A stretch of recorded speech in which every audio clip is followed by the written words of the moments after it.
Okay, good evening, everybody, and welcome to the September 2nd Mayoral Ad Hoc Committee on Equity and Diversity. And I welcome everyone here this evening who's participating as members and, of course, the general public. So I'll call this meeting to order, and we'll do a quick round of introductions. I'll start with myself. My name's Mark Kerr. I'm the co-chair of this committee. And the chair is not feeling well tonight, so she will not be able to attend. And I'll pass it over to Stephanie. Hi, my name is Stephanie Gelinas, and I'm City Councilor for Ward 7. Please pass it on. Yeah, I'll pass it over to Noelle.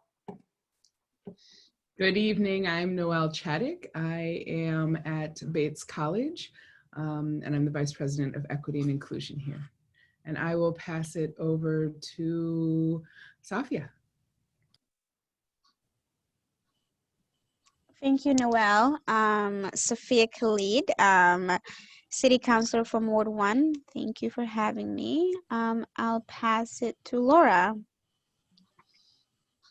Hi, everyone. Good to be here. My name is Laura Ligori. My pronouns are she, her, hers.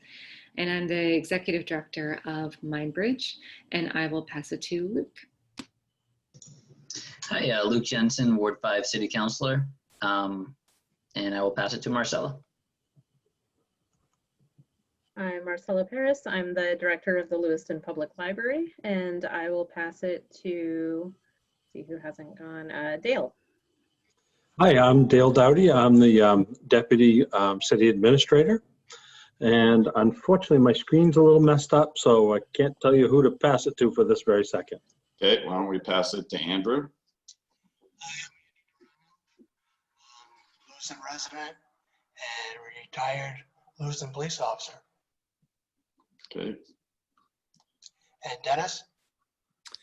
Dennis Dote, I'm the city administrator here in Lewiston. I'll pass it over to Chief O'Malley. Hi, I'm Brian O'Malley. I'm the police chief here in Lewiston, and I'll pass it down to Tanya. Thanks, Chief O'Malley.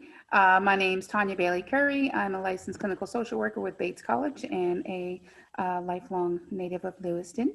And I'll pass it to Dane.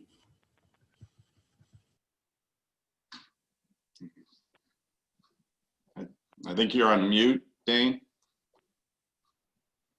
Doesn't show you if you're on mute, but we can't hear you. Nothing.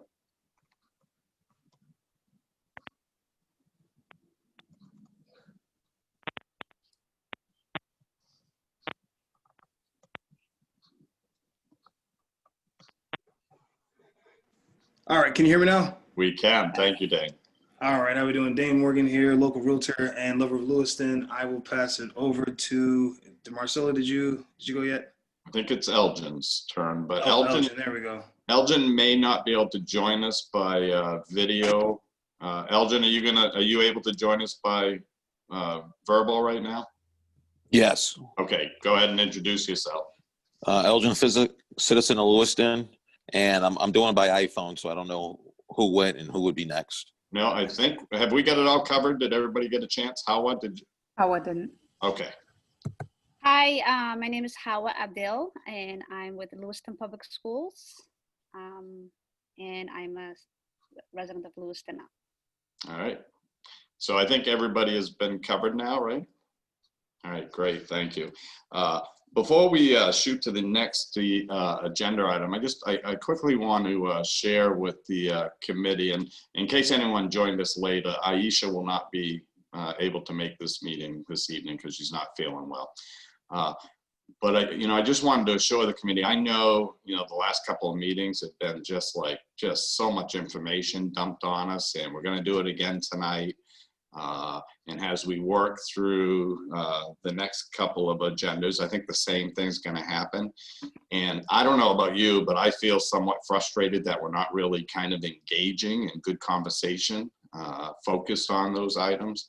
But that period will come to us. So I just want to reassure the committee that we're really going to be able to engage in discussion and maybe some debate here and there so that we can work through this stuff. But I know this beginning time is really challenging for folks because we just want to get to solutions and recommendations, if any, so hang in there. I know this is kind of the boring part, at least it is for me, because, when I start things, when it comes to committees, I want it to get done. I want it, I don't want things to go on for 6 months. And I've heard from a couple of committee members that there's, some frustration there. So hang in there, folks, okay? All right, thank you. So agenda item number 3 is a presentation from city staff. They'll provide an overview of the type and nature of training provided to municipal employees, including police officers, in regards to such areas as bias, equity of treatment, and crisis management / de-escalation, and to identify employees or employee groups that should receive that training and what that training should consist of. So Dennis, can you just take it from here or pass it on to whoever is going to be presenting? Sure. Good evening, everyone. I'll open it up quickly. We do have a presentation tonight. We'll start with Dale Dowdy. He's our Deputy City Administrator, and he'll open up with some of the citywide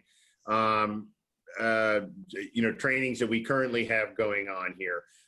Be upfront, it's limited, and we're going to be open and honest about that and share that with you. And we're looking forward to that feedback, I think, from the committee and ultimately the recommendations and how we can improve there. We recognize big room there for that. They'll follow up. Then the bulk of the time after that, as usual, will be with the chief. They do significantly more training, and I think we'll cover that in a little bit more detail. But at this point, I'll kick it over to Dale, and he has, I believe, a share screen on his presentation, and then we'll go from there. And this is specific to city staff outside of the police department. Correct. Yes, correct. To be clear, Dale's presentation will be focused on everything other than the police department, and then he'll switch over to the chief and he'll focus directly on the police department. All right, just a second, F5 here. Oh. There we go. As Dennis mentioned, the city's really training programs associated around harassment, diversity, and really understanding bias is quite limited in a systematic sense. I think you'll find each department, either based on need or based on employees' desire, are doing some, but we are very limited. It's not going to be anything as extensive as what you've seen from the chief in the past. And when we get done in a moment, I think we're going to be really looking for this committee to give us some advice on how we expand that. That's something that Dennis and I have been talking about for a little while. As I said, the city doesn't have really a comprehensive systematic. It meets some state and federal law. And that's really where our program is designed. It's really not to go beyond that at this point, and it needs to. At the same time, we have, and I'm not telling any of you anything, we certainly have one of the most diverse communities in Maine, and in some ways probably New England. So that probably doesn't really meet our needs. Title 26, the state requires that we do harassment training, sexual harassment training, specifically for that one item for all new employees, then 1 year thereafter. Another title in the same section requires that our supervisors get training on how to intervene in sexual harassment. And the reason I'm starting there is that'll blend into some other stuff in a moment. Our personal policies, I did put those because they are there's a little more to them. I did put those on our shared drive so everybody can see those. If you go into today's meeting and you look under city, it'll have the entire personnel policy in the section on harassment and around not only sexual harassment, but around harassment of all protected classes. And you can see here, protected classes are based on race, color, ancestry, national origin, gender identity, sex, sexual orientation, marital status, religion, disability, and veteran status. Again, that's pretty much out of state and federal law. And our program thus far has really been focused on meeting that need. as I said, the policy there. If you want to take a look at it, please do. I'd appreciate it. So to meet those, we really provide two video training, and they're about 20 minutes each. When a new employee comes on, we run through these trainings. Again, those have been put into that folder so you can take a look at them. And it's really to meet those standards, just the technical, both federal and state regulations around harassment and how a supervisor would intervene in harassment. These two videos do start to delve into at least something in bias, but they're very, very limited. And if you look at them, the one on the left, which is the employee one, is really pretty outdated and might not be as effective as we'd like it to be. The supervisor one is slightly better, but we recognize we have work to do there. Things that are happening a little bit in the departments, and I think probably could become systematic in the future. And Marcella's on, so I think she could chime in on some of the stuff going on at the library, where there is a lot of interaction with a very diverse customer set. You can see she's accessing at times some of the things that are offered at the Maine State Library. I'll show you some more in a moment around some of the training that she's doing. Verbal judo is part of a de-escalation. That's across a number of departments. Diversity immersion, that's mostly, again, in the library. Public Works and other departments other than the police department haven't really grabbed onto that. Some de-escalation training has been going on in several departments, but again, really not addressing some of the things the committee's asked about in the last couple of meetings. Library, COVID, there's little silver linings in any kind of emergency thing. COVID has allowed the library to engage in a number of these pre-trainings and really put their staff through. There's a lot of the staff, the library's been closed, the staff's had some time, and there's more. Again, I've placed that on the drive so you can take a look at the entire list that Marcella's kind of encouraging staff during this downtime to engage in. It's not systematic, it's more encouragement. City staff training needs in areas we could use some guidance. I think Dennis opened right up with it. We could use some guidance from this group on places we should look and places we should focus. Really modernizing our harassment training, not just sexual harassment, but all protected classes, and just having something that's maybe a little may speak better to today's employees. And if you look at the videos, you'll get a hint of what I'm talking about.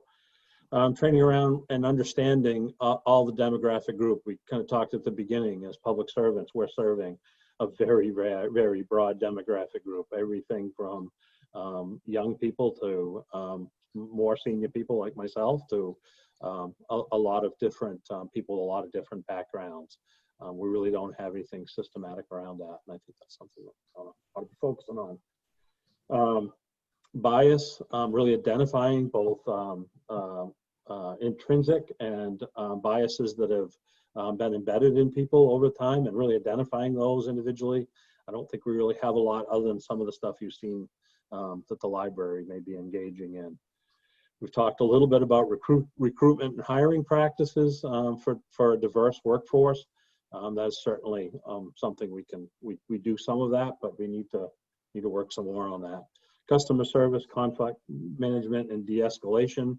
Much like the police department, a lot of what we do isn't always providing good news to constituents, and really understanding how to speak to people of different demographics, try to de-escalate. I think that's another area we could work on. So this is very short and sweet. This is really all I have to talk about today, because that's really what we're doing, and in some cases what we're not doing. So that's what I have thus far. Okay, thank you, Dale. If you can just pull down, yeah, there you go. Thank you. Yep. Any questions of Dale or our city administrator? I have a question and a comment. The first comment, I just, I really appreciate the transparency around saying, like, yeah, we know these just are not adequate enough for the, that to serve the population that we have. I think the question that I have from that is, had this committee not been formed, were there conversations about, we really need to do something about the training of our staff and maybe updating some of these videos? Was that already a conversation, or is that kind of stemming from some of the work that we're doing together? So I can jump in there. Absolutely. The discussion was that we were starting to have those discussions about the need for additional training in many of these areas. I will say that this committee was actually welcomed because of that, in the sense that they say, this really fits in line with a lot of our discussions. Generally, budgets and challenges like that are some of the hurdles that we come up with such a large number of staff and getting that training in there. So it takes some time and some strategic planning, for us to be able to really put those things into place and to really make them effective. But that conversations were there, as part of that. And, we're just excited, I guess, that we can dive a little deeper into it through this process.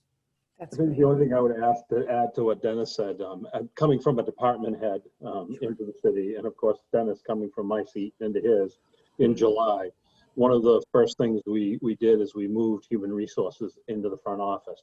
Not because it was not doing a good job before, but really to start to look at citywide issues. This is one, there are many. This is not the only one by any stretch, but really trying to bring that consistency to all departments. So, and that happened before this committee was formed, or very, very early. It might have been contemporaneous with it, but it wasn't driven by it.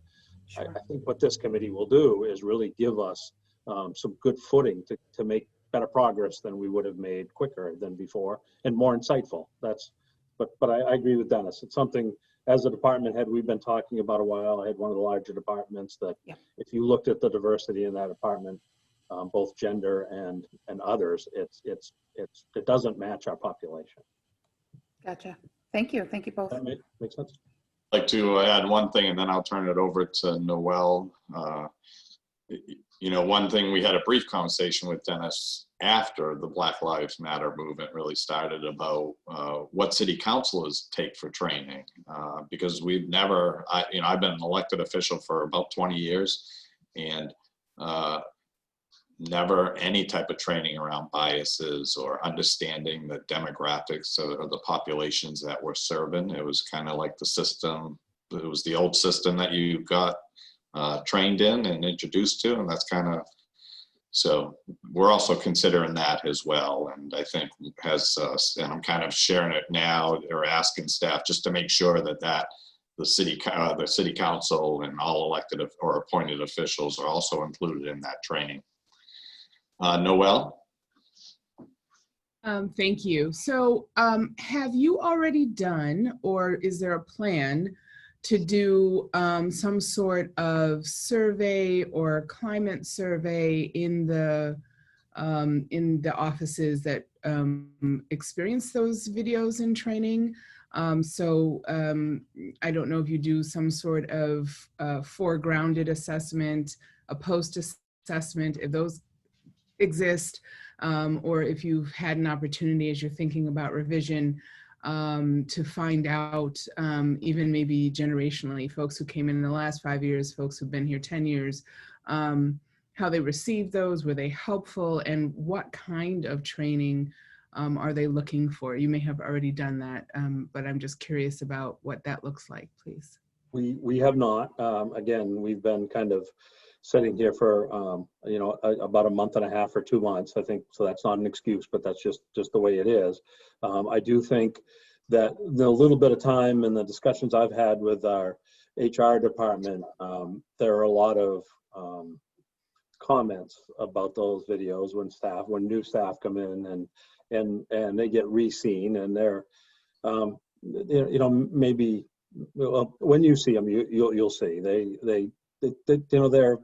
they're maybe not really speaking to both generationally and almost everyone, especially the employee one. It's there's some quality issues there, and I think you'll see them. But we've heard that, and I think that's a great idea to go out and really try to start to understand what would speak to our employees, both the current employees and the future ones, and the standing ones. I think what you show to a new employee compared to what you show on an annual basis, or what you do annually, both to meet the law but to really get the greatest effect, might be very different. Right now we just use the same video for everything, and that might not be. So I think that's a great suggestion. And I'll just add, I am having some technical difficulties. So if I'm not responding, everybody is kind of coming through. The video is not working well for me right now. So, but I believe Dale just covered it well. So I do appreciate that suggestion, because I think a survey would help. Very good. Andy? Cut to the chase. How many employees are we talking about besides the police department? And how much is 8 hours worth of training for all those employees? So I don't have the exact number outside of the the police department, how many, but we're talking a couple hundred employees, outside of the, just as an estimate. So in terms of training cost, we would have to get some estimates and quotes on that, the different types of training. We could certainly run numbers in terms of cost of average salaries and, what it costs to, get those trainings in, but we don't have that for tonight. But I understand the question. We could certainly pull that together in terms of a impact.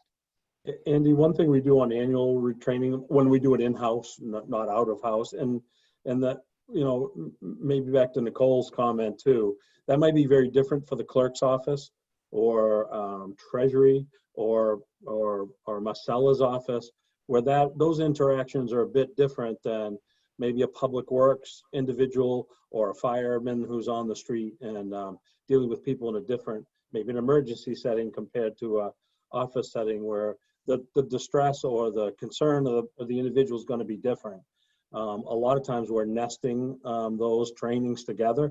So if we have a 4-hour training on, maybe it's on understanding and managing bias, that gets added to in the afternoon, it's a different training. So we try to do that with some efficiency, but I think we need to do some work, as Dennis said, to tell you. Public Works alone is 109 employees when they're full staff. So it's a couple 200 and 250, 300 employees all wide. Is training tracked by department, or is there one place where it's all maintained? A training officer works for headquarters and is sitting next to, is sitting next to HR. I think we need to do some better tracking. We have tracking now, paper tracking, because as I said, a lot of the stuff we are doing today is required by state or federal law, so mostly state law. So we do track it. I think we need to move to an electronic system we've been talking about. Again, all this training should be tracked citywide, not simply by department or both. But yeah, right now it is, the mandatory tracking is tracked at headquarters, and the rest is tracked by the departments. All right, thank you. I just wanted to chime in that it's a little bit, there's also a little nuance there with the number of employees question. So at the library, for example, where we have 12 full-time staff, we also have another, this fluctuates, but 25 to 30 part-time staff, meaning they work 19 hours or less per week.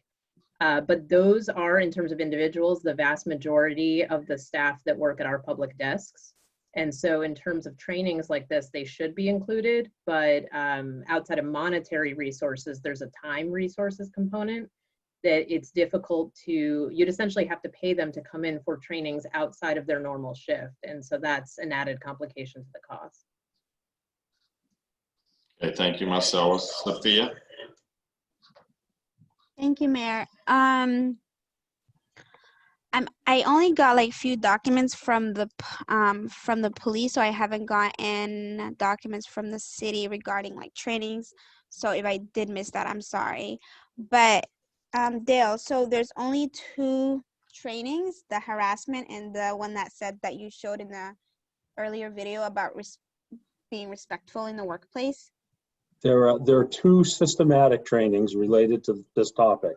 So 2 that happen. What is systematic?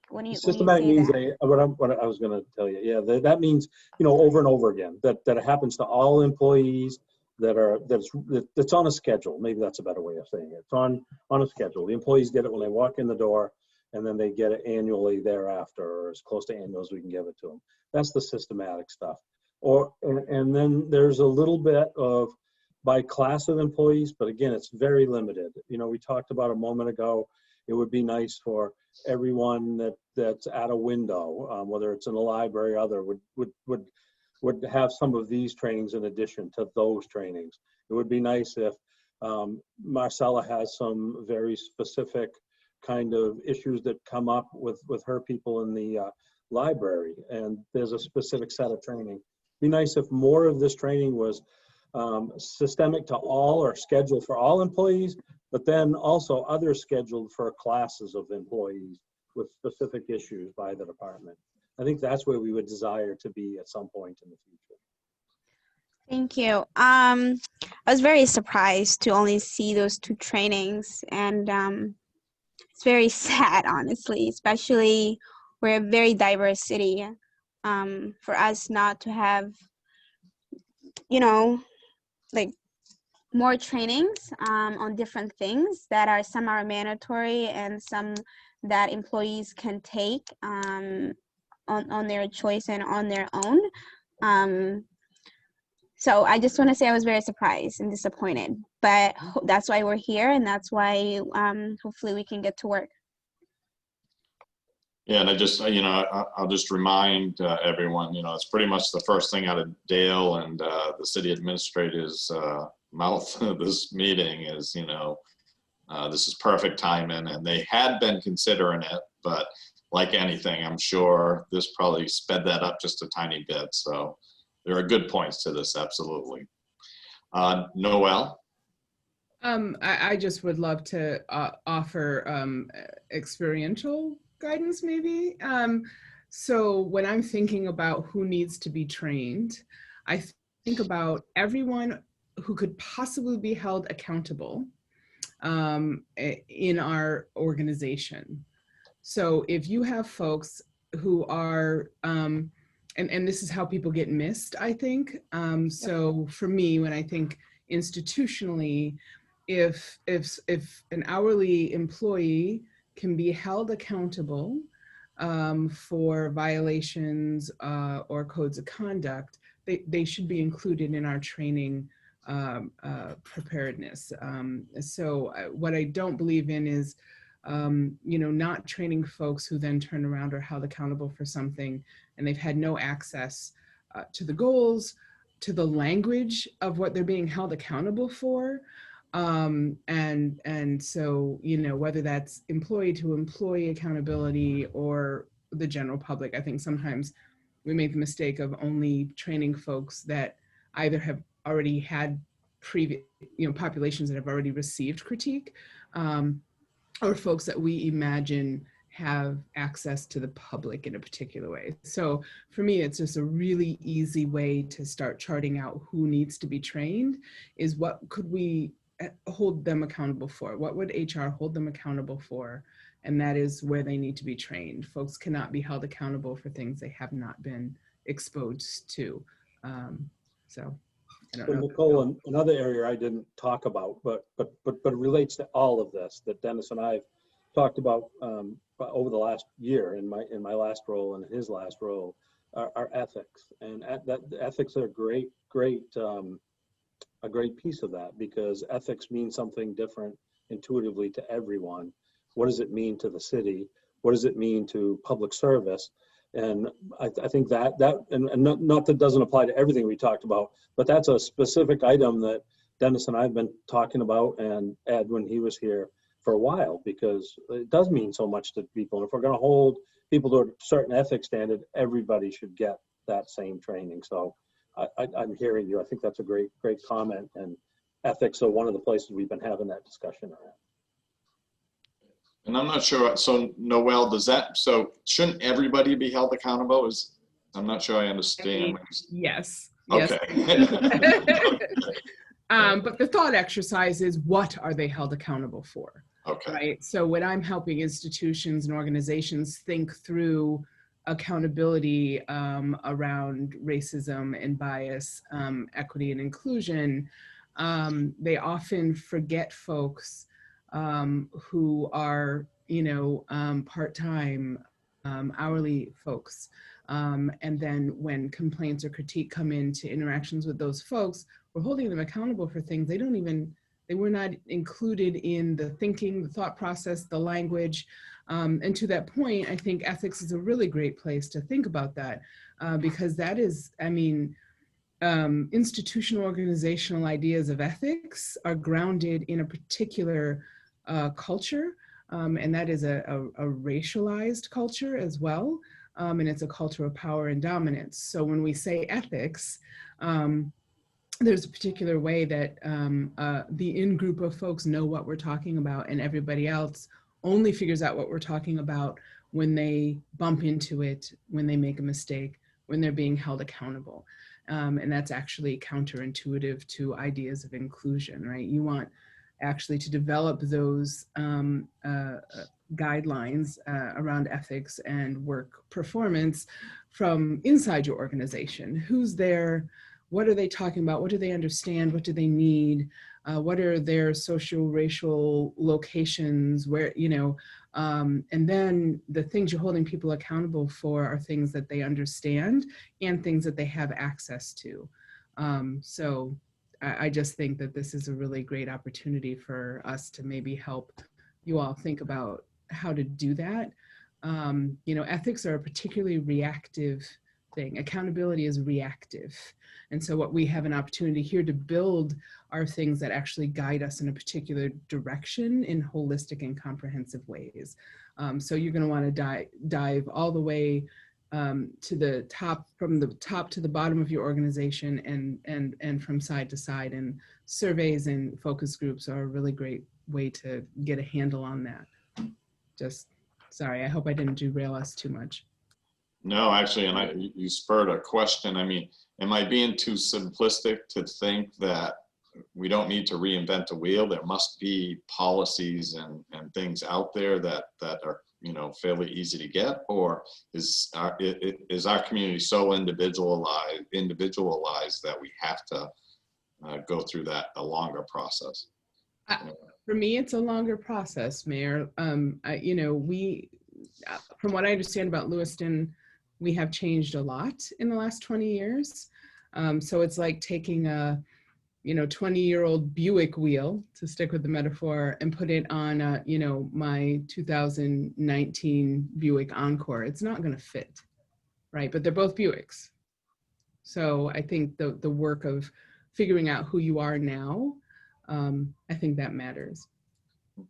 I think the we in that sentence that Noelle just said is so important too, because we as a community aren't all on the same page. So this is going to require a pendulum shift, and that pendulum shift is going to begin with everybody getting on that same page, because the work that we're doing, it can't be compartmentalized, right? So if you're thinking about the city employees, all city employees have to have that same level of training, and they all have to buy in, or the majority of them have to buy in. So that pendulum starts to shift in the right direction. So when people start working for the city of Lewiston, they know that there's a certain way that the city of Lewiston employees operate, that they will do so with integrity, and they will do so with blah, blah, blah, blah, blah, fill in the blanks, but that everybody's on the same page, whether it's the person that's checking books in at the library that only gets 10 hours a week, or it's the person that we are talking to at the registration window to register our vehicle at the city building, right? It's really putting us all on the same page, and that work is going to take it's going to take some time, but at least bringing people up to speed of why we're doing it, and that the expectation is we're all going to get on the same page. I think that's where we're going to have to grind it out.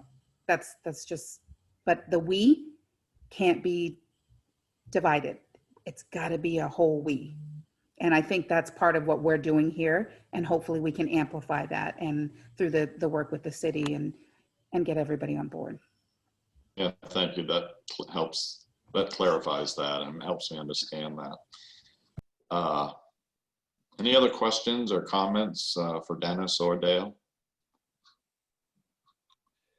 Mayor, the only other thing I wish that we had done more. My last employer, one of the things we started and it didn't continue. It was around our strategic plan, which Dennis and I have also been talking about a little bit. When we got done training all the employees, kind of to some of Nicole's comments on what the strategic plan meant, and it was everything from codes of conduct to actually the work that we did and performed at DOT. That one training, and I wish we did it on more, back to the survey. The surveys were more on the back end than the front end. Went around, the commissioner and the directors went around and met with everybody, went down, did several trainings.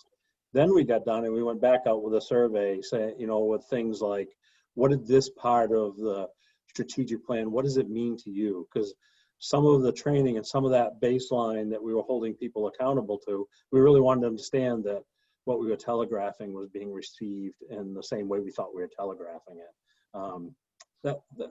So I'm hearing you, and I think that's something on maybe not on everything, but the very critical pieces.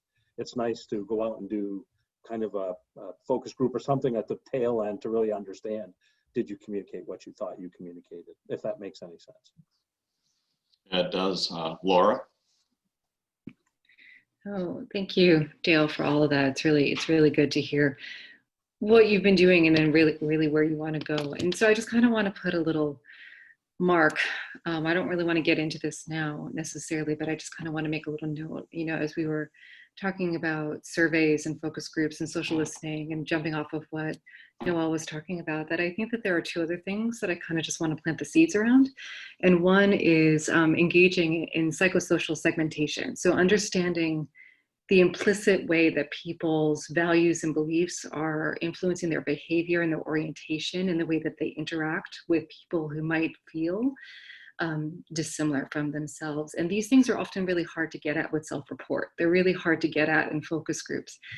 So it's worth kind of looking into some of these mechanisms and how they can be integrated into surveys so that you start to get kind of an idea of the patterns, the way that people sort of collectively understand some of this, and then that can sort of guide and inform the direction that your trainings and your implementation takes. So I'll add that to focus groups and to surveys where you're getting kind of feedback and thoughts and attitudes, along with sort of kind of deeper measures that really kind of get at that.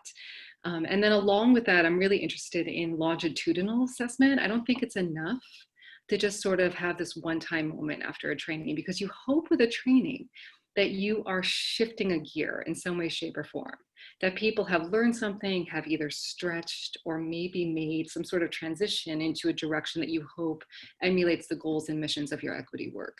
But I think what often happens is that we immediately do this right after a training, and then we see change, but then we don't test the waters 4 months from then or 6 months from then. So I would love to see some mechanism where we just have touchstones. We have these little moments kind of throughout the year where we come back and we take a look at, okay, well, is this still here? And if it's not, what do we need to do to make sure that this is consistently applied the entire time? Okay, thank you. Howard, did you have a comment or a question? I forgot what I'm going to say. The training that Dale's mentioning and Dennis, are we able to see the list of trainings that's offered to employee? Well, what we brought today was just the training on the subjects that were on the agenda there that were related to that. I mean, there's other trainings that we certainly could get a list. I mean, that, yes, we could put it, and maybe we could put it on the OneDrive, just a list of all trainings offered city staff. Is that what you're asking at, Howard? Yes. Mm-hmm. Okay. Yes, we can do that. But I think we'll find all the other training is just basic, federally mandated, state mandated, I'm sure some local stuff, but none for the most part around diversity, equity, biases or stuff. But I think that's a good question, because clearly we're doing training. It's just not the training that this committee is hoping that we would have seen. But again, I think it's exciting that we're thinking about it and have been thinking about it. Anything else, Howard? That's all. All right, thank you. Anything else, folks, for Dennis or Dale comments? If not, with Dennis's permission, I'll switch over to the Chief of Police. That is what's the plan. All right, thank you. Hi, Chief.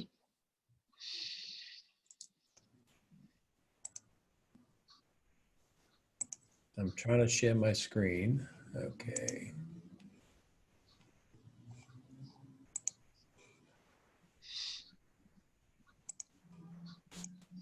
All right, so I'm going to go over the training that we receive. I spoke, I think, a little bit last meeting, kind of the background investigations we do on the officers before we hire them, the polygraphs, the psychological and all that, the drug testing and whatnot before they get hired. And I'll go over that when we talk more about recruitment. So I'll go over the training tonight. Before they start working, we do not have the Lewiston Police Department use reserve officers or part-time officers. They have to be certified through the police academy. It's what it's called a blue pin. I did send, I think Dennis sent that over to you folks. I think you might have emailed it, some of the background on all of this. But a lot of our training is mandated through Maine Criminal Justice Academy through the state. Before someone graduates from the police academy, it's 720 hours. It usually takes 18 weeks. And then there's 40 hours of continuing education or in-service training every 2 years. We do additional trainings depending on the department. I'll go through that as well, what they're assigned to.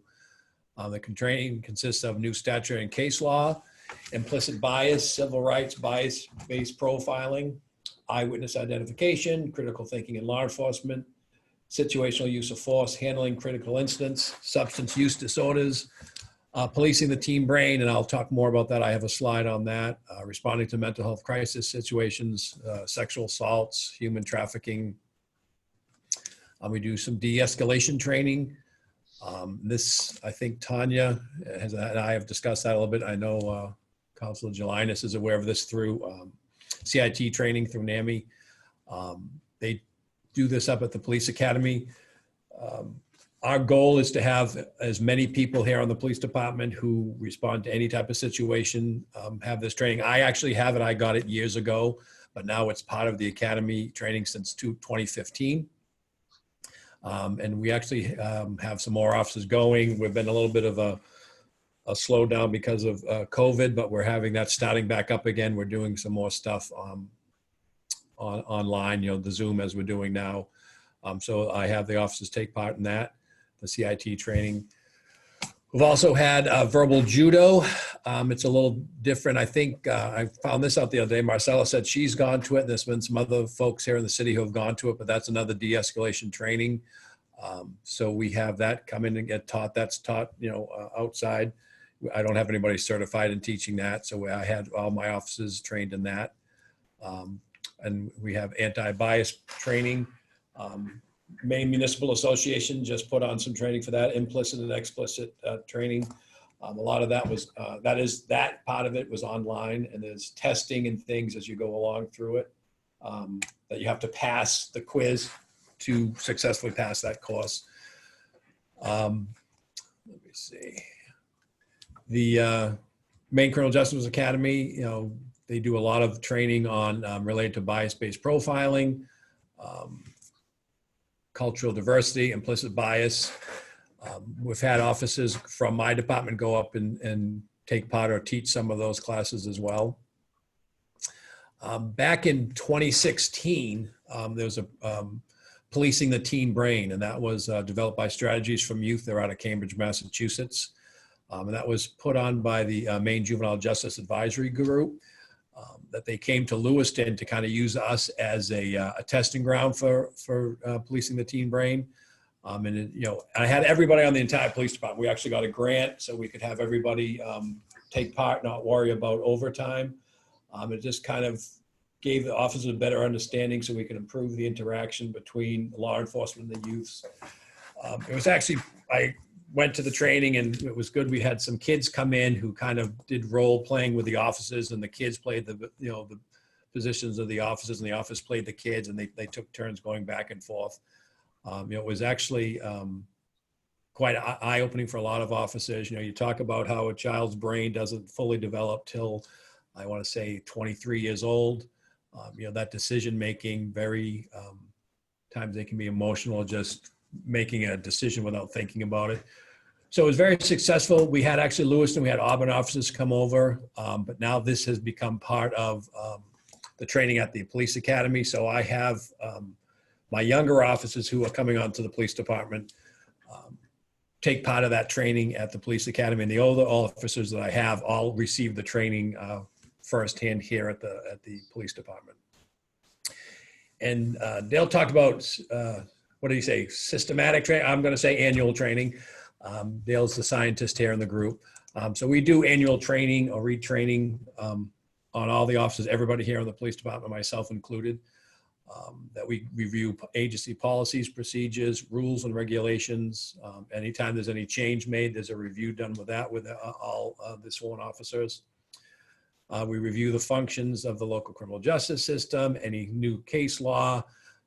Anytime that there's a new change in the law, we review that. We go over that with the officers. We go over the exercise of discretion in decision-making, review of interview interrogation and techniques, emergency medical services, the evaluation system. We do actually have our police officers go over fire suppression techniques. You know, they do carry fire extinguishers in their cruisers. If there's any new or innovative investigative or technological techniques or methods, we go over that. We have hazmat training. We have to go over that because oftentimes my patrol officers would be the first one responding to a hazardous material spill.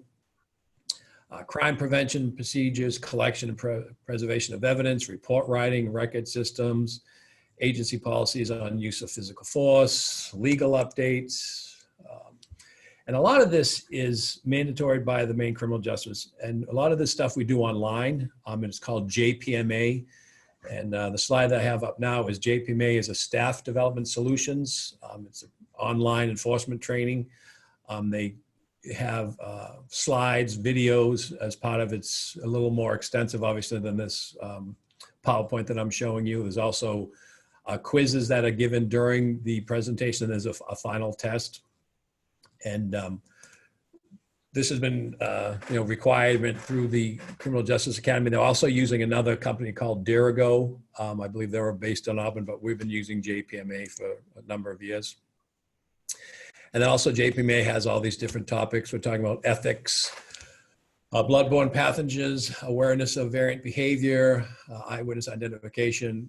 This is showing the list of 2019 different Maine Supreme Judicial U.S. Supreme Court cases, First Circuit of Appeals, all the different law changes, chronic stress and management, critical incidents, PTSD, critical thinking in law enforcement, awareness of people with intellectual disabilities. The list goes on and on. We also go over our different SOPs, which stands as standing operating procedures. We have a foreign language translation service. So basically, it's called the language line, where the city has an account where the officers can use their cell phone.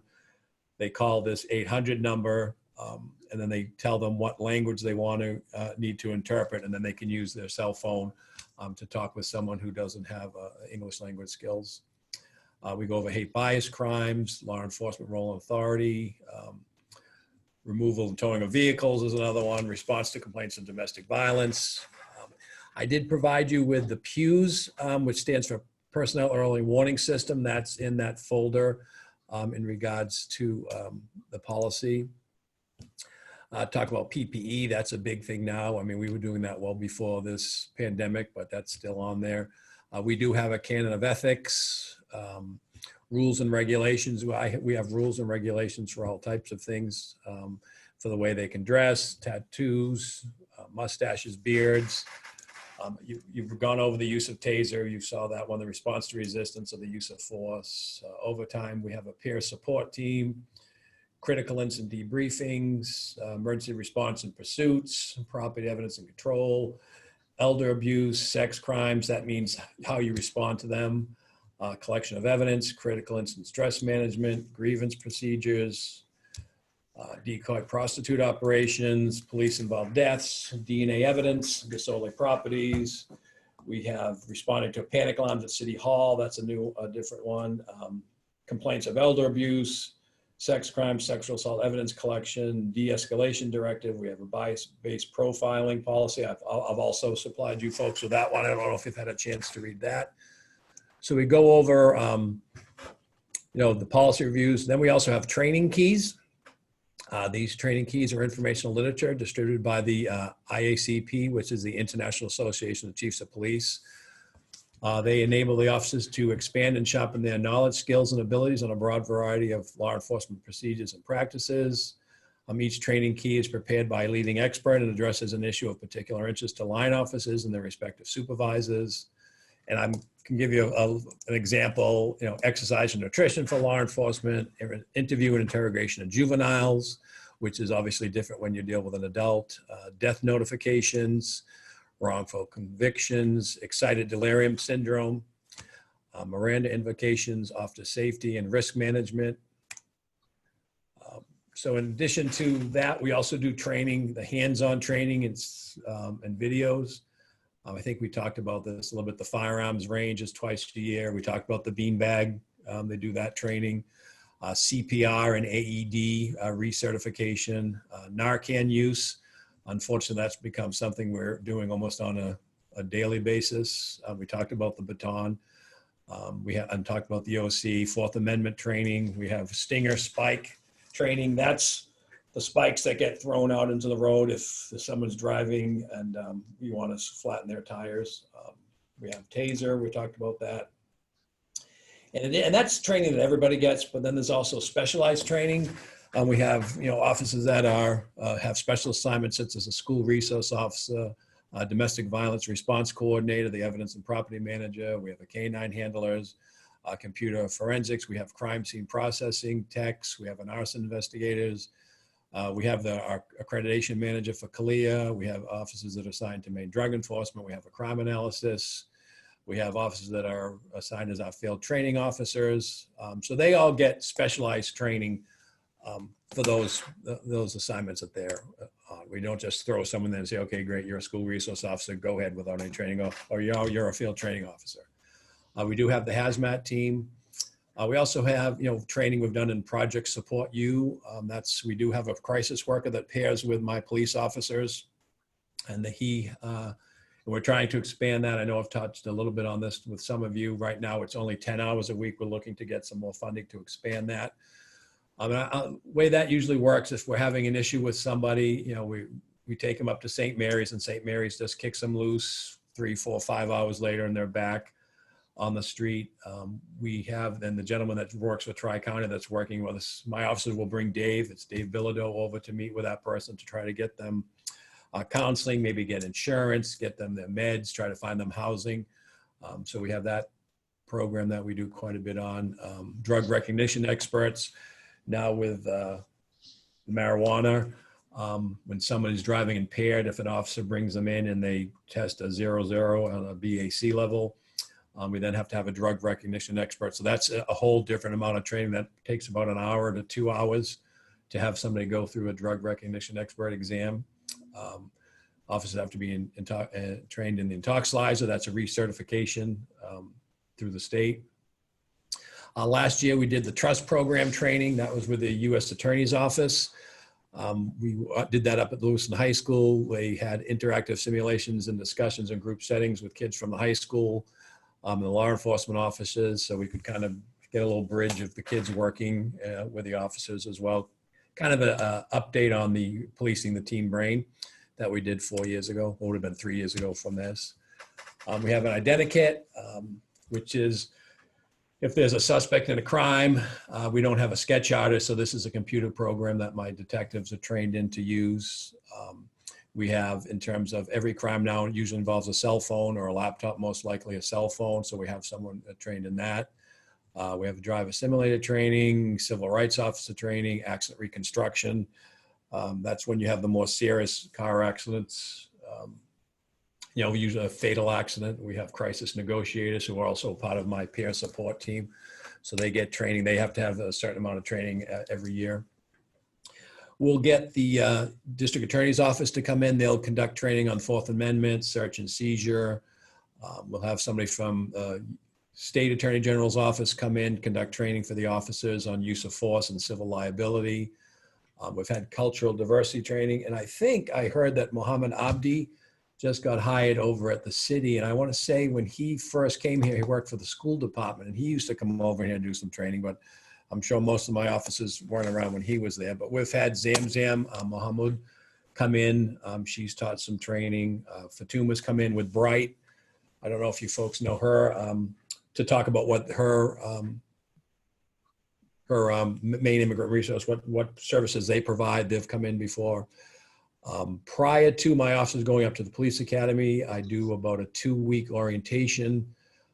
So they'll meet the different officers. They'll meet, they'll go over to the course, but I also put them with my community resource team. I'm not sure if you folks are familiar with what the community resource team does, but they work with the different folks downtown. They work on quality of life issues. Oftentimes, we've had the citizens, the community police classes. We'll work in collaboration with the different businesses, organizations, with Tri-County, a lot of the nonprofits. I've had my officers teaching classes on how to use the stove, what to do when a police officer pulls you over.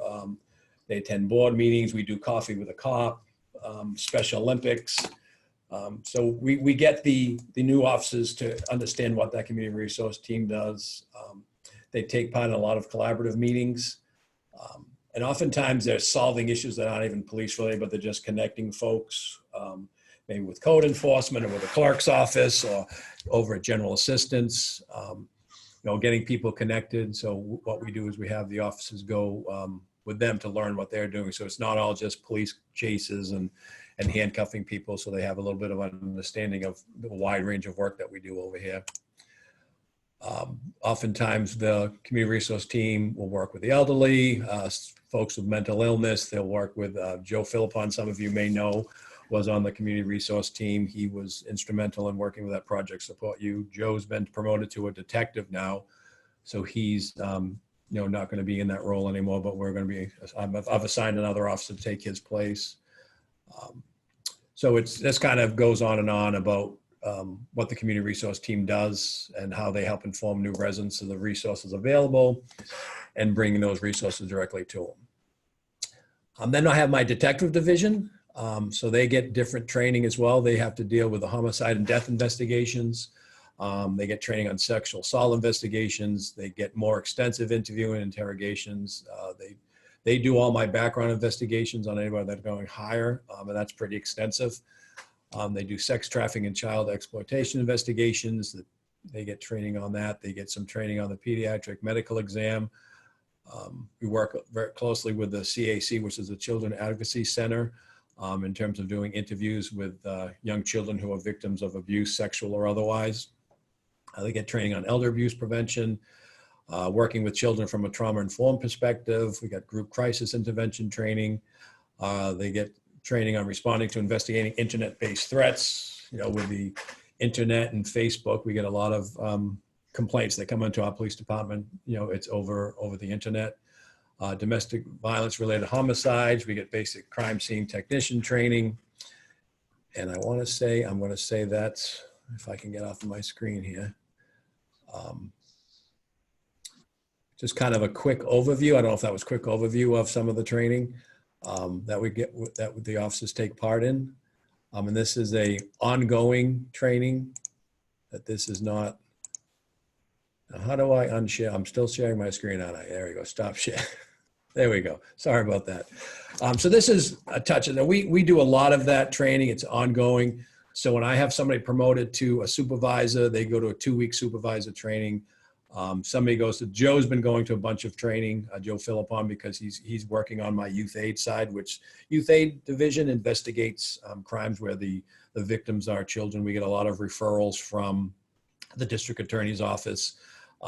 We had a bit of a lull with COVID. We were concerned because we weren't getting the referrals. And I think a lot of time because the kids weren't around the parents or weren't at a daycare or weren't at camp. But now that things have started opening up, we're starting to get a lot more of those. So they do a lot of training on that. And they do a lot of those investigations. So that's, a lot of the overview of what it is. And I I know that I've just kind of raced through a lot of stuff. And I know last week we had maybe 2 weeks ago, how I had a question, and I was having this discussion of how do I say, okay, well, verbal judo is working, or the CIT training is working. So I said, okay. And I told you that story about, I have a rookie officer. She was just got off of our FTO field training program. The individual that came running at her with 2 knives had threatened his family and was yelling at her, shoot me, shoot me. And she didn't shoot him. She ran around her car and took out her taser. So how do I say, okay, well, look, it worked. There's a number that worked. And I think it was Howard asked me, well, can you tell me how many people with mental health issues that you responded to have you tased? So I looked through the numbers, and I did provide, I think we looked at it a little bit last week, about 2 weeks ago, the number of calls that we've been to. So I'm looking at in 2016, we went to 1,612 calls for service for a person cared for. So I cross-referenced that with the amounts of times we use force. So out of 1,612 calls, meaning someone with mental health issues, there were 11 use of force incidents. And that would mean that they either put their hands on them, or they had to point the taser at them, they had to use their OC. And then on that one, and this is 2016, in 1,612 calls, a taser was used once. It fired once in one of those incidents. In 2017, we had 1,868 calls for service for someone with mental health issues, and there were 14 uses of force, and a taser was fired 2 times, and 2 times in those instances. In 2018, there was 1,891 calls for service for a person cared for, meaning with someone with mental health issues, and there were 12 use of force reports, and a taser was fired 3 times. And in 2019, last year, there was 2,080, and that's a big increase from 4 years ago. We had 7 use of force incidents, and the taser was fired once. So to me, I look at that as that's successful, because in reality, that female officer, brand new one, she could have shot that guy. He was coming at her, 2 knives.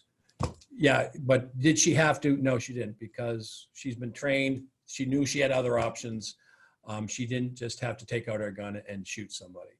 I mean, and I think that's what we have to remember, that we have a lot of background that we do on these officers. There's psychological exams, there's polygraph exams. There's a lot of training that we receive. There's a lot of documentation that we do to keep track of what these officers are doing.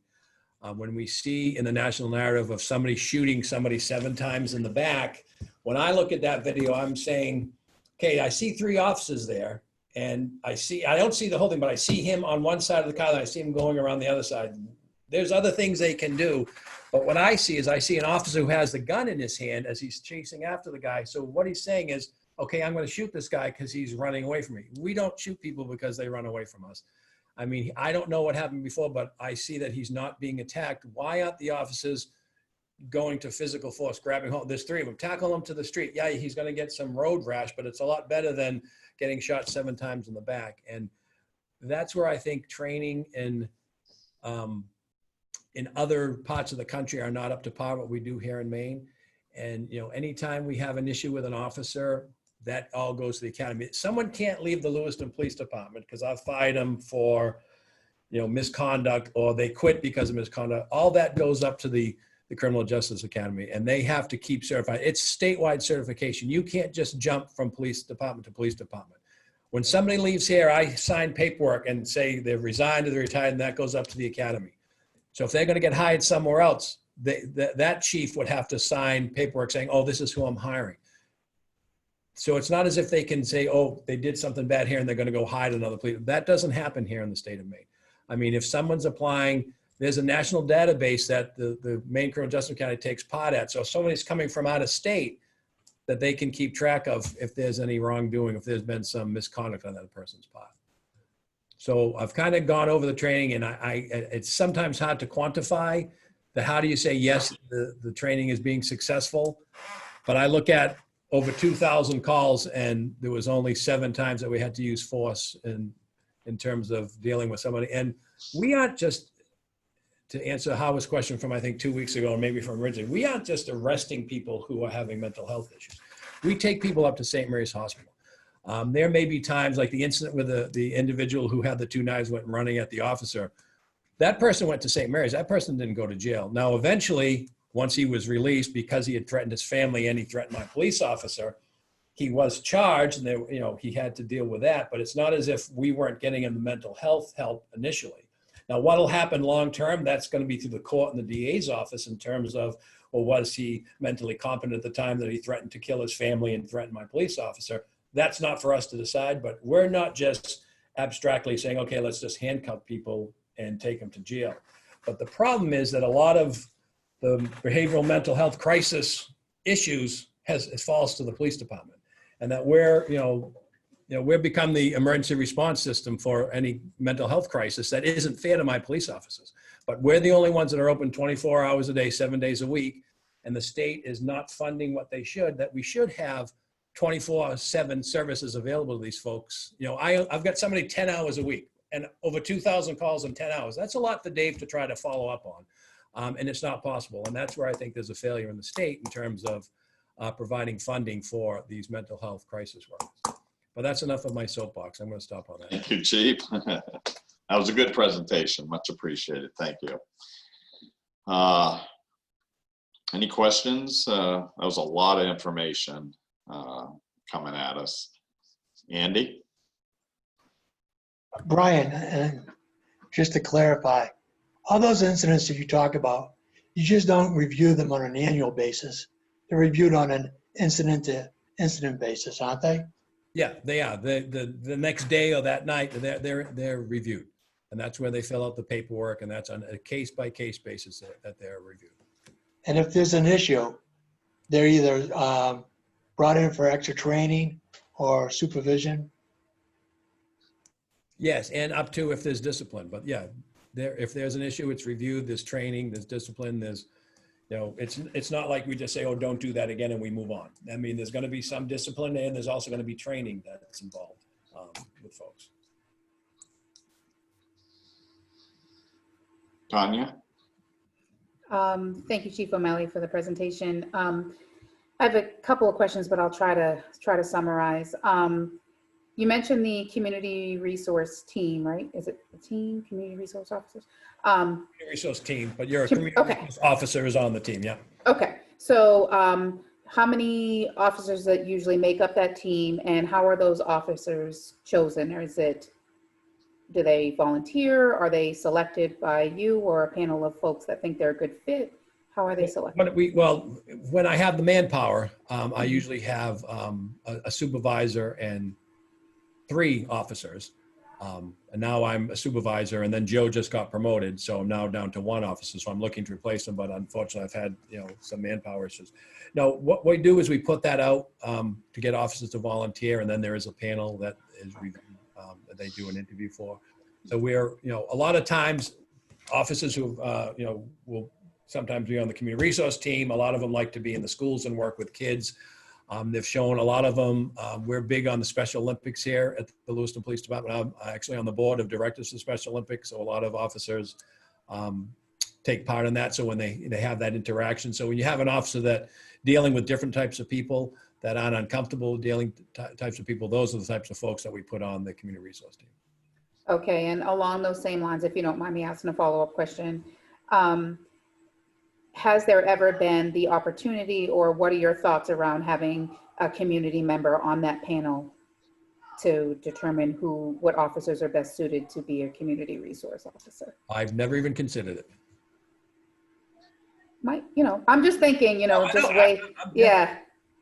ways to bridge I think that. if you know Joe was on it for, I think 7 years, but we've had people before Joe. I mean, we've had a community resource team. I mean, it's changed its names over the years, but we've had one for since the mid 90s. I mean, we called it a bike team, then we called it a community resource team. It was, I wouldn't say defunded, but we didn't have the manpower for a couple of years, and it came back. Chief Uzia bought it back. So that's been an ongoing program. Years ago, we used to have an apartment down on Knox Street. We used to hand out the popsicles and whatnot to the kids. Back in my younger days, believe it or not, I used to play basketball with the kids out here in Kennedy Park. So yeah, we've had that team for going up 20 years. I know when Andy Duramo was here, we had this team. Oh yeah, I can remember the cards. He's been retired 20 years. Right. Sorry, Andy. Yeah. It's just I think as we are thinking about ways to connect the community more closely with, our law enforcement. That might be one way to bridge some of that gap, is to involve the community in the selection of, when that happens. Yeah, For I can tell you, this. we've always had the somebody from the school department Mhm. sit on the panel when we've done reviews for interviews, excuse me, for the school resource officers. Someone's always been part. That's always the school, and we just had another officer resign, so we just had interviews to go to the middle school, and the middle school principal sat in on that. And I told the officers, the middle school's teacher's principal is going to be making the decision of who, So don't talk to the cops in the room. You want to convince the principal of why you want to be up there. Got it. Great, thank you. I know it's off subject just a little bit, Chief, but are there other examples where the community's involved in processes at the police department? Can you think of any? In terms of, well, just anything. I mean, I'm just at, just anything. I'm not sure. I personally don't know. That's why I'm asking. Yeah, no, we've always had somebody from the schools be involved, but I would say that's the only one I can think of. Okay. All right. Good. Thank you. Any other, Andy? I can tell you about the Police Athletic League. Even though there's police officers, that's a civilian-driven program that raises money for a lot of events, be they athletic or whatever. Okay. Yeah. And we know there are lots of programs that like Joe and the movie night and things like that where there's engagement. I thought you meant in terms of selection or promotion, but yeah. Well, not necessarily selection or promotion, just anything. But other than the community organization type stuff, we recognize that there's a lot that happens with the public involved around that. But I wasn't sure if there are other areas that I wasn't aware of. So yeah, thank you. Laura? Oh, thanks so much, Chief O'Malley. My goodness gracious, there's a lot going on there. Yeah. So I'm going to ask kind of a different question, if that's okay. So, the other night I was taking a look at, officer rates of, on average depression, chronic stress, increased anxiety, and so forth and so on. And when I take a look at these kinds of lists, often I have a question in my mind's eye about, having training about sexual offenses or human trafficking or violence and so forth and so on. The question that pops up in my mind's eye is, what is the current officer wellness program within this precinct? And what does that look like? Because often, for me as a scientist, the neurobiological regions that underlie your access to de-escalation techniques, your neurobiological regions that influence implicit bias, that influence these kinds of split-second decisions, are often implicated in wellness as well. So one of my questions is, could you tell us a little bit about do you have an officer wellness program? If you do, what does that look like? Well, we do. We have what's called a peer support team, and I actually started that when I became chief 3 years ago. And so that's a group of officers, and actually a civilian, because we have all different types of people that are working, but it's for sworn officers, a civilian employee, and supervisor. And those folks get the crisis intervention training, but they're also get additional training. It's a 40-hour course in terms of peer support, where officers can go and talk to somebody, so if they don't feel comfortable, obviously coming up and telling the chief, but talking to a coworker, talking to someone who's got some training. They're not a clinical social worker by any means, but they've got some training in terms of helping give this officer some direction. We have an employee assistance program as well through the city. But what we also do, I talked about, there's critical incident and then critical stress management. So like when this new officer had the person with the knives come running at her, threatening, kill me, shoot me. There's then after that, when we have a high stress incident, there's a meeting. Oftentimes, some of you may know Laurie Sear Martel. We work closely with her.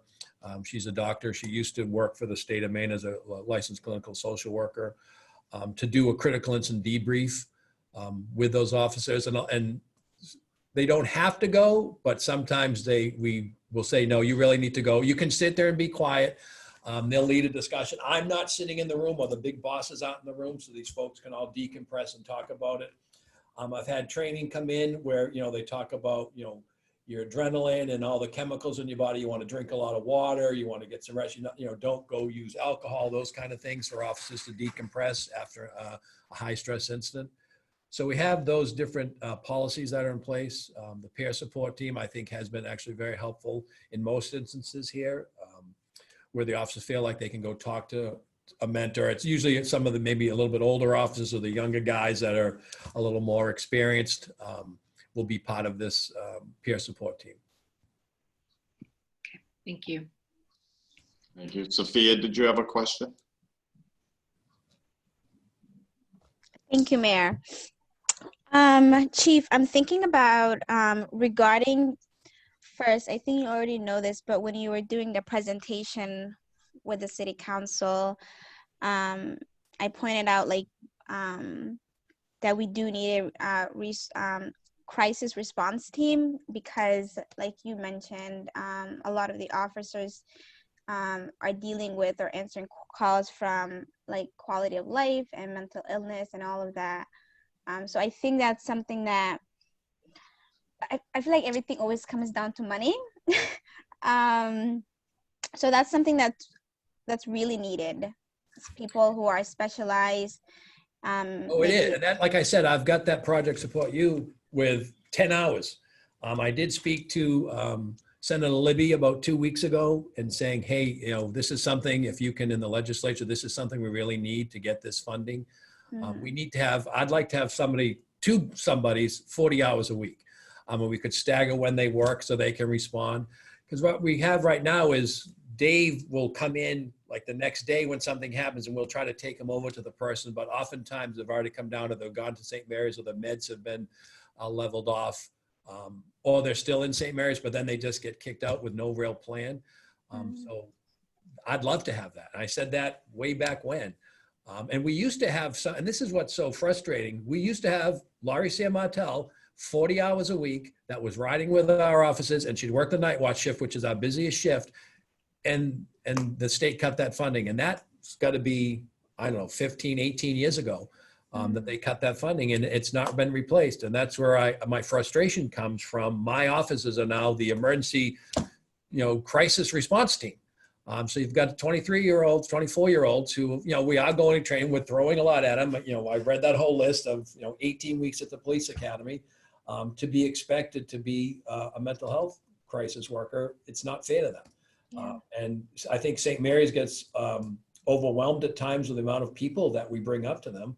And oftentimes they're just kind of stabilizing the situation, taking their blood to see where their levels are, get them on some meds, and they sign a contract, Council Khalid, saying, I promise not to hurt myself. And they'll, basically they sign and say, okay, see ya.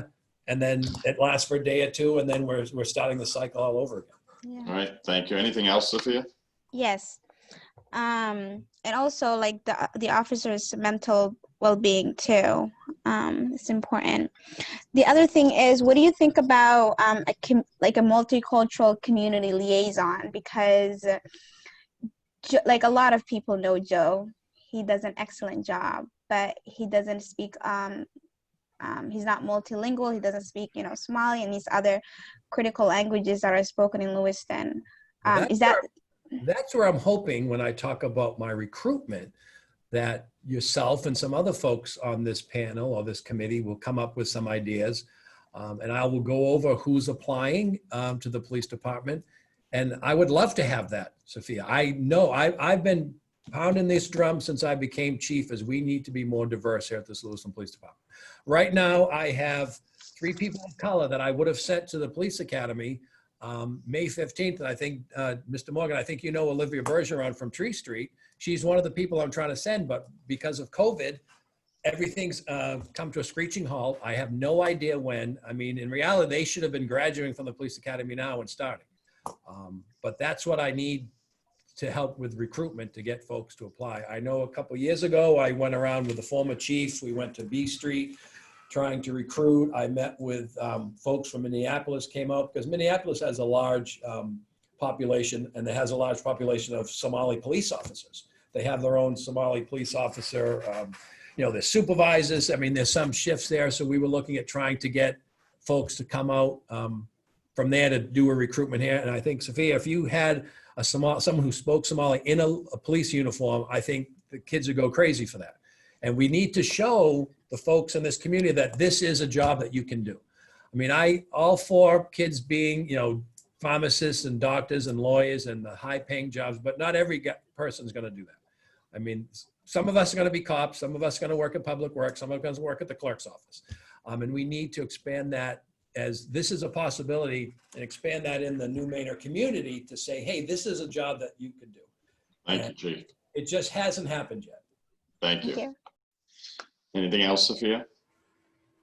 And we're running out of time. I know it's almost 7 o'clock. I apologize. I know, yeah. And you were a little long-winded tonight, Chief, though. It's the mental health issue that really is an issue here in the city, unfortunately. Yeah, no, I think all the information you shared was important. So we are nearing the end, and we do have to respond to a public comment. And I'll just remind folks that our next agenda item, we can allow, I want to allow folks time to think about this training presentation, and our agenda item for next week, our next meeting, the very first agenda item will be talk about training again, just to make sure that folks have had time to think about this and develop questions.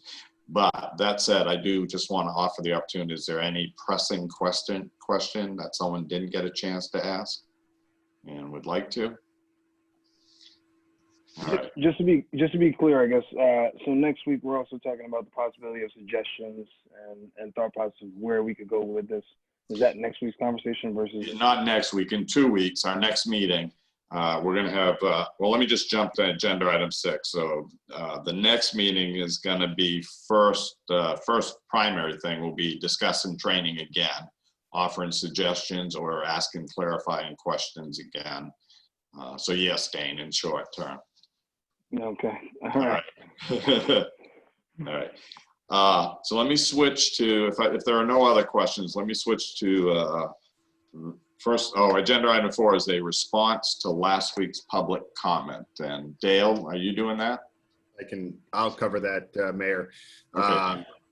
So I just want to just quickly cover what our process will be, I think, for handling these. So as the committee knows, we did receive some public comment last week. And actually the individual followed up, which we really appreciated, with an actual email, so we could actually do what we're about ready to do and respond.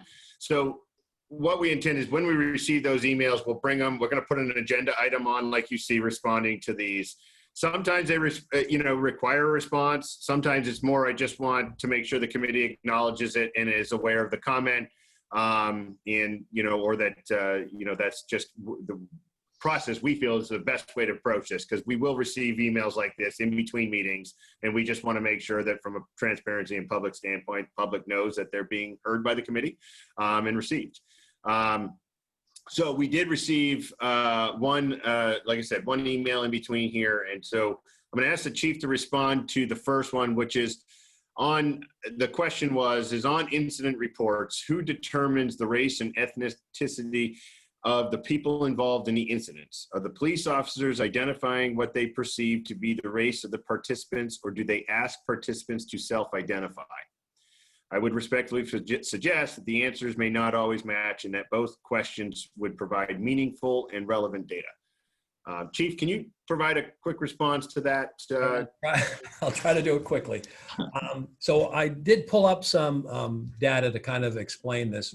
So we talk about vehicle stops, and my officers don't walk up to a vehicle and say, license, registration, and what's your race? Just like, and this was a couple of years ago, I think, when probably 2-3 years ago, just like we don't ask people if they're citizens. We don't say license, registration, proof of insurance, and a U.S. citizen of the United States. We don't do that. So I had my crime analysis pull up the vehicle stops for the past 4 years. So during the date range of 2016 through December 2019, there were 34,810 motor vehicle stops. And so we look at that. When you pull somebody over, you're not going to ask them what that is. So what we have to rely on is their, if you run their license, what comes up. Now, oftentimes they'll say male or female, But now with the latest, I think it was last year, with the non-binary, so it may come up as X. And also race may come up as white, black, or you as unknown. So my offices are not asking people, what's this you mean? That's not going to be part of it. So it's not, it doesn't give a completely clear picture, and I don't expect them to say, what is your race? So if I looked at those numbers, out of the 34,810 motor vehicle stops, we know that 10,000 of them were female, 16,000 were male, and 189 were unknown. So at least the gender part wasn't that hard to deal with. But then there was 7,580 motor vehicle stops that was blank. So that's got to be, that's got to be some sort of error in either Department of Motor Vehicles or in ours. I'm not sure why that says that, but that's what it came up as. Also, if you look at the race, so out of the 34,810, 108 operators were Asian, 3,887 were Black, 9 were American Indian, 2 were Pacific Islander, and 18,337 were white. So what that means to me is that oftentimes for our record keeping system, if someone gets arrested, they may be booked at the county jail, and then they will ask more in-depth questions, because if my officers aren't arresting somebody, they're not going to get that much information, and we don't book people. If someone does get arrested, they usually go to the county jail, or sometimes the officers will just write them a summons. But we're not asking that, and that's part of the problem. So it's hard to say each incident, but I don't know if that would really make things better if my officers, when they were dealing with somebody, says, are you Black? Are you white? Are you, what do you identify as? And I don't know what the purpose would see. I think if you're in the middle of the street or an incident, and if an officer was asking someone that, I think that would just inflame the situation. So we do what we can, but a part of it comes from the state, the way they keep track of things and how we keep track of things. Okay, thank you. Thank you. Next question, and I was not clear. The public comment received was from Maggie Diamond Stantic. Again, she spoke during the last meeting, but then provided the email follow-up. The second part was, my understanding is that the review of incident reports is handled for the most part by law enforcement personnel, with a summary report released to the public each year. Would it be feasible to amend the policy to have more civilian oversight of the police, perhaps through a committee charged with reviewing incident reports, or a regular quarterly, bi-monthly summary report of them? I think the answer to this one is probably not, we're not ready for that, I guess. I think that's part of this committee's work that I would identify, that I think the committee may very well come to that recommendation or that type of discussion. But I think, unfortunately, I don't know that we can, is it feasible? The question, I think, yes, it's feasible. But I think it's a part of the process that we have to allow, I think, this committee, and I think those were great comments and such, but I think it was just more acknowledging that. And I think I also want to be clear, just for the public that's watching, we email or forward all of these public comments to all of you. So you do receive them behind the scenes. So this exercise or bringing this out here is really more for the public to hear, and again, for the committee, if there is a comment or to respond for the chair as well. So all right, thank you. Between now. Okay, thank you, Dennis. Dale, do you have something briefly? Yeah, very briefly. Just to acknowledge, in case the person's listening or views this later, we did receive a second group of comments. There were 8 comments that was sent out to the committee. We'll bring those up next time. They are on our OneDrive. Everybody can view them. So we've actually received two comments today, just to make sure the person doesn't think we didn't receive it. Okay, thank you. I think Aisha has some really strict standards about ending at 7 o'clock, so I'm already pushing my luck here. I imagine I'm going to get chewed out the next time I talk to her. But we do have to, follow through with our agenda. I promise we'll be brief here. So the next agenda item is public comment. Any member of the public may make comments regarding issues pertaining to the Mayoral Ad Hoc Committee on Equity and Diversity. Comments must be directed to the chair. Public comments can be used to make a brief statement or ask a brief question. Should a speaker have any in-depth question or multiple questions, please consider emailing those questions to the public comment at lewistonmaine.gov. And all public comments will be limited to 3 minutes per speaker. Is there anyone watching the committee this evening who would like to make a public comment? Mayor, we have 3 attendees, and so far no one raised their hand. Okay. All right. And I see that still no raised hands. So, and I just take this opportunity to thank the public who did attend this meeting. That's much appreciated. Okay, so real briefly, agenda item 6, the next the next meeting. Again, we'll go over training briefly again and allow questions and input. And then we're going to be hearing some information on the process in which citizen complaints against police officer and other city employees are investigated. All right, so any final thoughts or questions? Thank you all very much. Good meeting this evening. And we'll see you at the next one.